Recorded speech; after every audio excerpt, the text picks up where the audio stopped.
So hey guys, it is Dan aka ProfitedBod here, and I'm here with my Week 4 NPL D2 match against Andrew, or Neandrew, coach of the Bexleyheath Bisharps.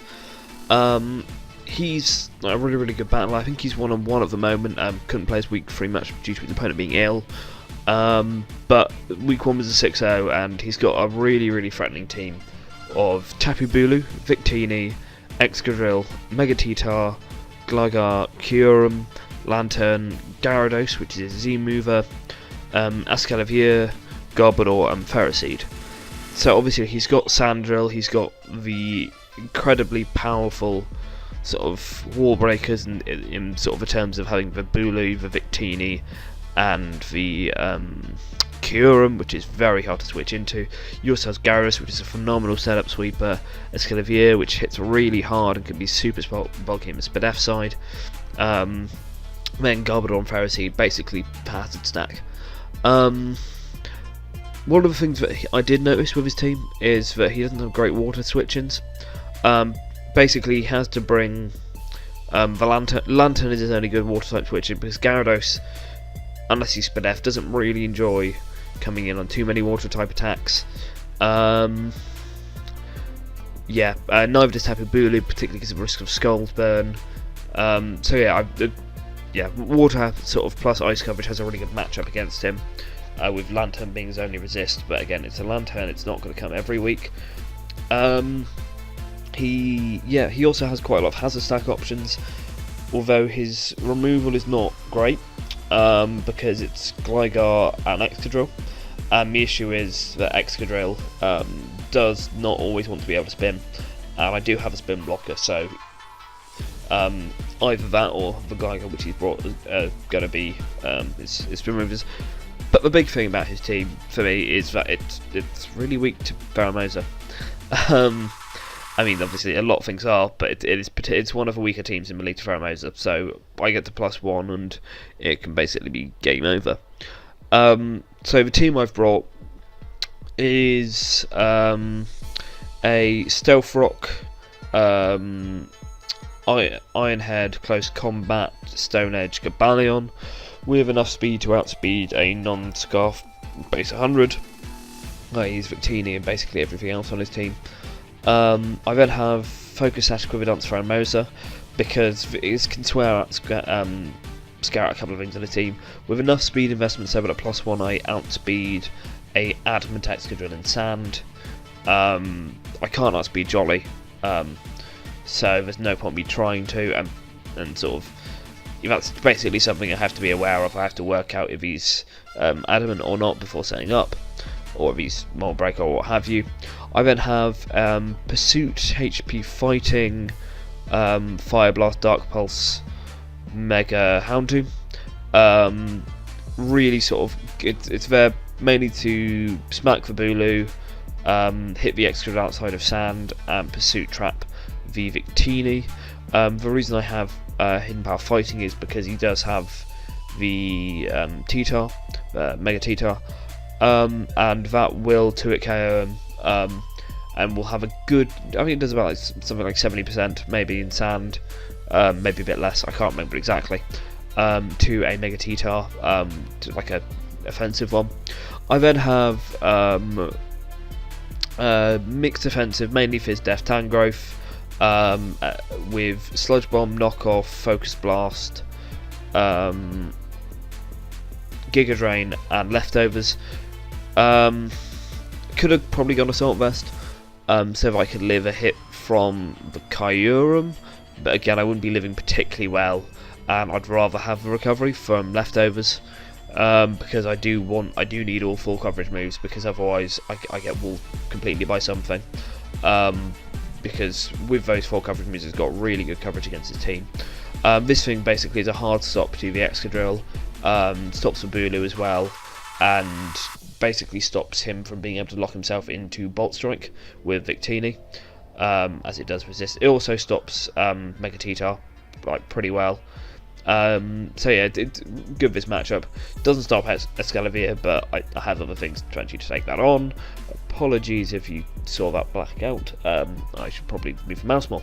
So then I have Defog, Zapdos with I think Volt Switch, Heatwave, Defog and Roost. Offensive with Charty Berry. Reason for that is so that potentially I can speed tie with the Victini. I was playing around with some sets. I couldn't find one I liked enough. Heatwave is there to smack the Bulu. Volt and the Excadrill. Volt Switch is for basically everything else. I know I get walled by Gligar, but I have Ice Beam on Pheromones. I have Knockoff plus Giga Drain on my Tangrowth, and I have Ice Beam on my Jellicent. The reason I want to defog is because he does have a Garbodor, he does have a Ferroseed. I really don't want to get Hazard stacked because I don't have a spinner. And sort of my Hazard, well, I do have a spinner, it's called Pheromosa, but it's not a good spinner. And I don't want to get Hazard sacked because particularly the team I brought struggles with it quite badly, and I was struggling to think of like a fifth Mon anyway. And then I have Fizz Death, Jellicent with Will-O-Wisp, Colberberry, and then Scald and Ice Beam Recover. This thing switches into the Kyurem fairly well, probably my best thing to do that. Can burn the Excadrill and take a hit from it. Beats the Gligar, can beat the T-Tar if I can Will-O-Wisp it and keep my Colberberry intact. Beats the Giraffe. It does decently against the Victini, unless he obviously locks himself with a Bolt Strike. And yeah, it's kind of, the Bulu can't really come into on this for free, not without risking a Skull Burn, so it's not overly passive, so I'm not too worried about it being fodder. So anyway, let's go for this. And here Andy sort of he's a really good player, and I know from this game he likes to get momentum. He doubles a lot, so I decide, you know, I'm going to lead straight off with my Mega Houndoom because that scares out a Mega Houndoom because I want to get my Mega Evolution off. B, it hits a lot of his team fairly hard, and D, yeah, here, So here, Dark Pulse. I have enough speed to outspeed the thing. Dark Pulse will almost kill it, / put it in range where any other hit kills it.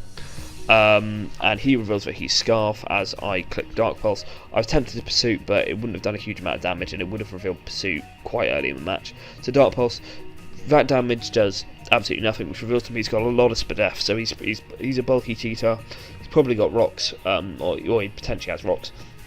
I got into Dagobah because it should absolutely wall this thing, as he, I believe, Stone Edges and misses, which is unfortunate for him. However, seeing as he's a bulky T-Tar, it wouldn't have 2-hit KO'd, it would have done very, very little. And basically he's going to be afraid of a Focus Blast, and basically has to switch out, so I get a completely free knockoff into whatever wants to come in, and he goes into Kyurem, which is a little bit odd for me, because if I was offensive, Focus Blast would have killed it, I believe. I don't actually know, I haven't calculated that, but yeah. We get rid of its Life Orb, which is really nice. That, for me, basically thinks I can go into my Jellicent, which is my answer to it. Unless he's got Dragon Pulse, he sort of doesn't 2-hit KO me, / Draco Meteor, and he makes a really nice double into his Tapu Bulu, as, you know, this is sort of, again, getting some nice momentum on his part. He does double a lot, but again, it's quite difficult for me to get rocks up against the team because it's very hard to get a free switch in with all of his offensive sweats, so I'll have to go back into Tangrowth. As he reveals Toxic, which makes me think that he's not banded or anything like that. Really nice play on the switch. If I'd gone into Cobalion, that would have been interesting, but it was tempted to go into it there, but I didn't. So he goes out into his Kyurem, and I believe I click Sludge Bomb, because just wanted to attack what's in front of me, potentially get the poison, and I do get the poison, which is really fortunate for me because it puts this Kyurem on a timer. And this is sort of super nice because he's getting worn down all the time, and also because yeah, I know it's a bit unfortunate for him, but also it's the same reason as Scald, and Scald always bans. So yeah, he is, yeah, I go into Jellicent because this is my only thing which walls it. He reveals Sub, so I Roost, so he subs after. I recover because if he's offensive and I don't recover on this turn, Draco Meteor could 2-hit KO me, I believe. Just at this point, I'm scanning for damage because I don't know if he's bulky or not. I don't know if he's physical or special. I don't know what he has to hit me. and he's basically just poison damage is going to rack up, so there's no real sort of, I don't really understand why he's staying in at this point.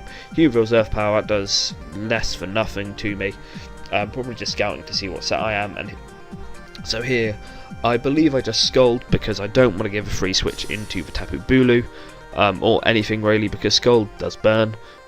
Skill player, honest. So yeah, this bit I'm going to speed this up a bit because this bit's just a little bit of stall. Nice bit of stall early on in the match, just sort of trying to work out what each other's sets are, and I basically know I win this one-on-one because Toxic is wearing him down. I can break his subs without too much difficulty, and yeah, he's only got so many roosts. I believe I Scold as he switches out, don't get the burn, and yeah, Spadef T-Tar absolutely eats that. I attempted to Willow, but I decide to pivot out into my Dagobah as he makes another really nice double into his Victini.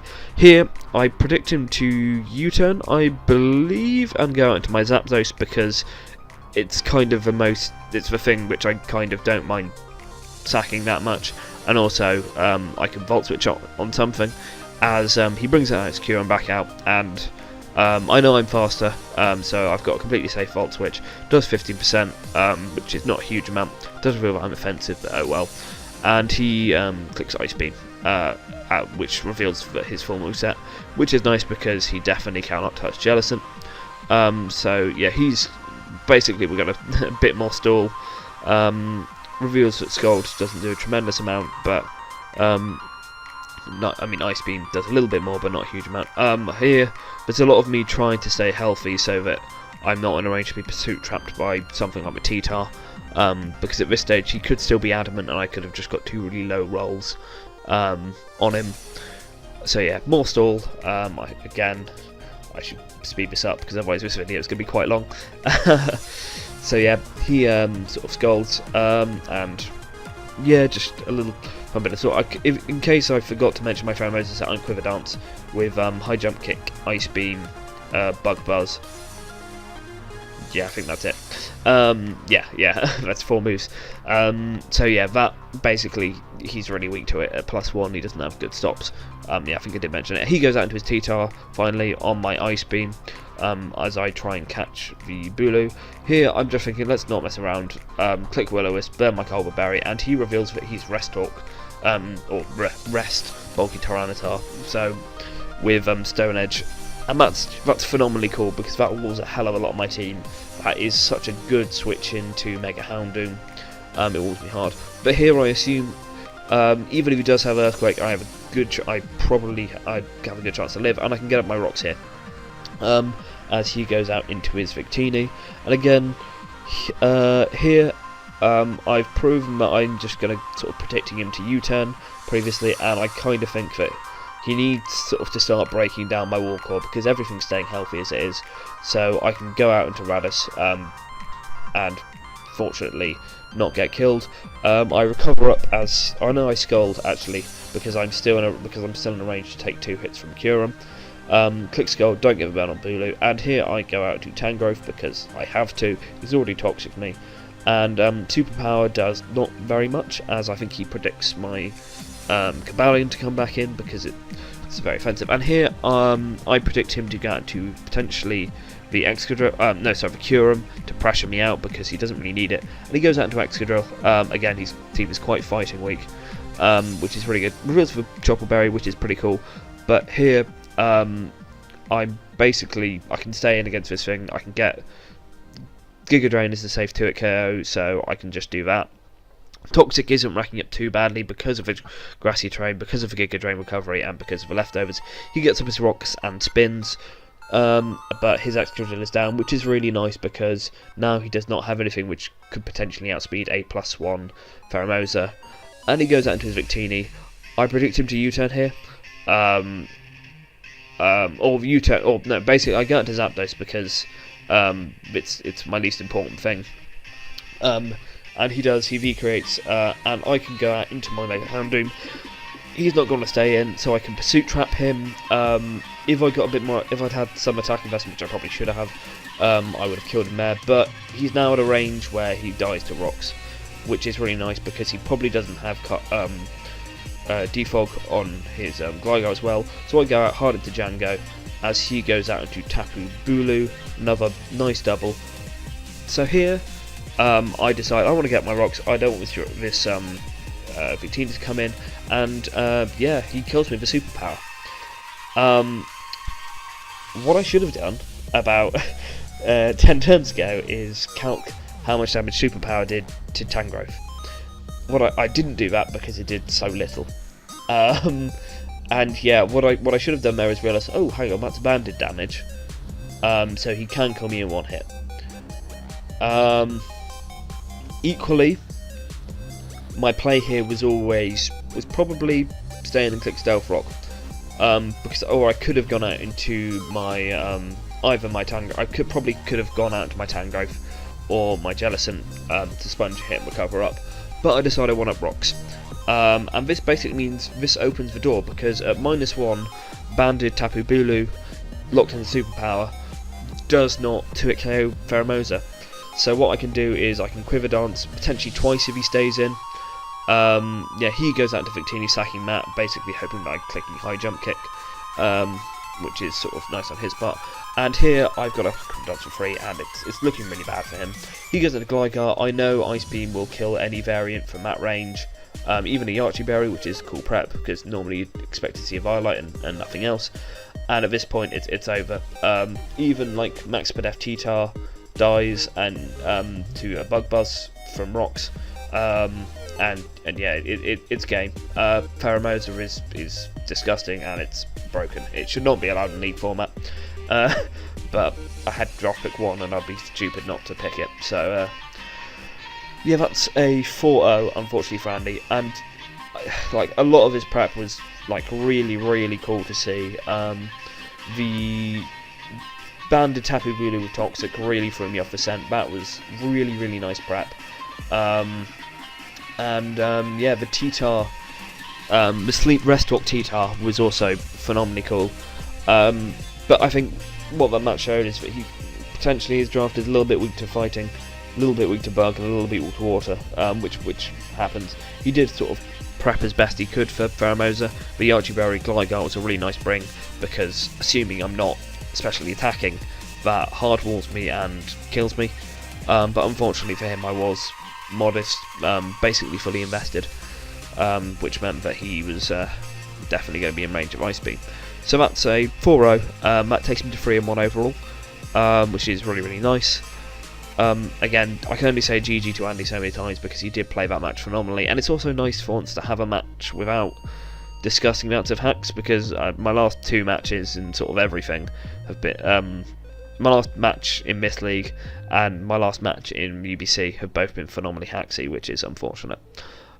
Yeah, so thanks very much. I hope you enjoyed that, because I really enjoyed that battle. I cannot speak highly enough about how sort of good a lot of Andy's playing was, and I'm so glad to actually come out on top of a game like that.